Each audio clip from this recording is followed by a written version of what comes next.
عمرك شفت ذنب ربنا عاقب عليه ناس وهم فاكرين نفسهم ما غلطوش؟ ناس قالت احنا اذكى من الحرام، وفي الاخر ربنا قال لهم كونوا قردة خاسئين. ايه اللي حصل؟ وليه القصة دي خطيرة علينا احنا كمان؟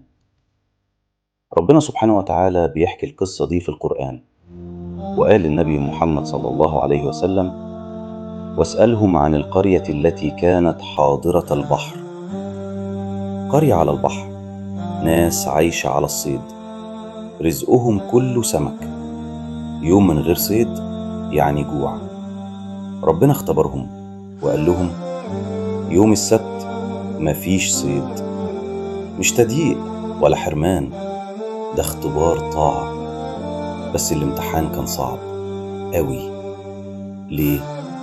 علشان ربنا قال إذ تأتيهم حيتانهم يوم سبتهم شرعا. السمك يطلع يوم السبت بالذات كتير، قريب، مغري. ويكمل سبحانه وتعالى: ويوم لا يسبتون لا تأتيهم، يعني باقي الأيام ولا سمكة. كأن ربنا بيقول لهم هتطيعوني ولا هتجروا ورا شهوتكم؟ الناس اتقسمت 3 فرق. فريق قال ربنا قال لأ يبقى لأ، حتى لو جعانين، حتى لو تعبانين، ربنا شايف وربنا هيعوض. فريق تاني وده الأخطر، قالوا احنا مش هنصطاد السبت، نحط الجمعة والسمك يدخل لوحده ونطلعه الأحد. هم شايفين نفسهم مطيعين، لكن الحقيقة تحايل. وربنا قال كذلك نبلوهم بما كانوا يفسقون، يعني ربنا كشف اللي في القلوب. فريق ثالث سكت، شاف الغلط وسكت.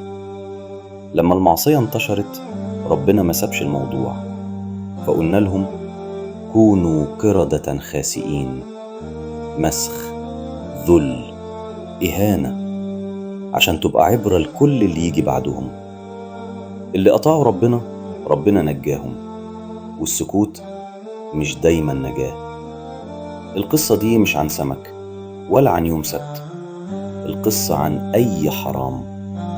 ربنا مش بيختبر ذكائك، ربنا بيختبر طاعتك. لو ربنا قال سيب سيب، حتى لو مغري، حتى لو الكل بيعمله، حتى لو الشيطان قالك ما انت كده كده مش غلطان. الطاعة مش تحايل، الطاعة تسليم. ولو انت وصلت لحد هنا واستفدت، ما تنساش تصلي على النبي محمد صلى الله عليه وسلم، ودعمنا بلايك علشان الفيديو يوصل لغيرك، واشترك في القناة علشان يوصلك كل جديد. بحبك في الله، وصلى الله وسلم وبارك على سيدنا محمد وعلى آله وصحبه أجمعين.